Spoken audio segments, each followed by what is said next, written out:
ख्रिस्तामधील प्रियांनो सलाम. विश्ववाणी परिवाराकडून आम्ही मार्गाकरिता प्रकाश कार्यक्रमात आपले सहर्ष स्वागत करीत आहोत.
आजच्या म्हणण्यासाठी देवाचे वचन लूका शुभवर्तमान याचा पहिला अध्याय वचने 31 ते 33. लूका शुभवर्तमान याचा पहिला अध्याय वचने 31 ते 33. पहा, तू गरोदर होशील व पुत्र प्रसवशील, त्याचे नाव येशू ठेव. तो थोर होईल व त्याला परात्पराचा पुत्र म्हणतील. आणि प्रभू देव त्याला त्याचा बाप दावीद याचे राजासन देईल. तो याकोबाच्या घराण्यावर युगानुयुग राज्य करील.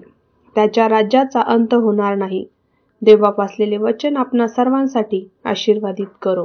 प्रिय प्रभूच्या नावाला धन्यवाद असो. आजची सुंदर वेळ प्रिय प्रभूने आपणा सर्वांच्या आयुष्याला जोडले. आजचे वाचलेले शास्त्र भाग लूका शुभवर्तमान अध्याय 1 वचन 31 ते 33. या वचनामध्ये मरियमला परमेश्वराची योजनेत सहभागी करण्याचा वर्णन आपल्याला दिसतो. आणि याविषयी पवित्र शास्त्रामध्ये यशायाच्या पुस्तकात 9 अध्याय वचन 6 मध्ये पूर्वीच भविष्यवाणी केली होती की येशू ख्रिस्त हा एक विशेष रित्या या धर्तीवर येणार आहे. या ठिकाणी देवाने मरियमला भेट घेऊन म्हटले, देवाची कृपा तुझ्यावर झाली आहे. मरियम या वेळेला कुवारी आहे आणि ती घाबरलेली आहे. या ठिकाणी जर आपण बघितलं तर 2 मुख्य व्यक्ती आपल्याला दिसतात. प्रथम जो व्यक्ती आहे तो देवदूत आहे, जो देवाची स्वर्गीय योजना घेऊन मरियमकडे आलेला आहे. देवाची स्वर्गीय योजना या पूर्ण धरतीची, या सर्व संसाराची, लोकांचं तारण ही देवाची दिव्य योजना आहे. आणि दुसरी व्यक्ती मरियम आहे, जिने आपलं जीवन देवाची योजना जी पूर्ण मानवजातीकरिता होती त्याकरिता आपलं जीवन मरियमने समर्पित केलेलं आहे, ज्याद्वारे सर्व दुनिया तारणाऱ्या प्रभू येशूच्या द्वारे वाचवली जावी. माझ्या प्रियांनो, आज आपण या वचनात बघतोय की स्वर्गदूत जो स्वर्गीय योजनेचा संदेश मरियमकडे घेऊन आलेला आहे.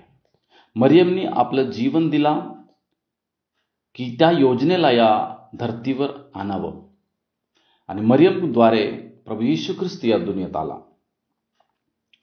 काय आजही जी स्वर्गीय योजना जी आमच्या जीवनात टाकण्यात आली, जितके लोक प्रभू येशूला ओळखतात, काय केवळ नाताळ आहे म्हणून आपण प्रभूला आठवण करावं का? पण नाही. पवित्र शास्त्रानुसार जर आपण बघितलं तर ती दिव्य योजनेसाठी देवाने आम्हालाही निवडलेलं आहे आणि आमच्या जीवनात प्रभू येशू ख्रिस्ताने जन्म घेतलेला आहे. आज ही वार्ता आम्हाला इतरांना पोहोचण्याची आज अत्यंत गरज आहे. ज्या प्रकारे मरियमनी देवदूताच्या द्वारे ऐकलं आणि तिला आपल्या जीवनात कबूल केलं आणि तिने प्रगट केलं या दुनियामध्ये येशू ख्रिस्ताला, त्याच प्रकारे आम्हीही जी वार्ता ऐकलेली आहे, ज्याला आपण आपल्या जीवनात घेतलेलं आहे, त्याला आम्ही या दुनियेत प्रगट करावं की अनेक लोक जे नाश पावत आहेत ते वाचले जातील. तेव्हाच खरा नाताळ आमच्यासाठी ठरेल. प्रार्थना करूया. प्रभू, धन्यवाद. या सुंदर वचनाकरवी आमच्याशी बोललंस प्रभू, याबद्दल तुझे खूप खूप आभार मानतो. आम्हालाही प्रभू ख्रिस्त गाजवण्यासाठी सहाय आणि मदत कर. सर्व महिमा तुला देतो. प्रभू येशूच्या नावात प्रार्थना केली म्हणून तो एक. आमेन.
मागा म्हणजे तुम्हास दिले जाईल, शोधा म्हणजे तुम्हास सापडेल, ठोका म्हणजे तुमच्यासाठी उघडले जाईल. आमचा टोल फ्री नंबर 1-800-2700-333. आम्ही आपणासाठी या नंबरवर प्रार्थना करण्यास उपलब्ध आहोत. धन्यवाद.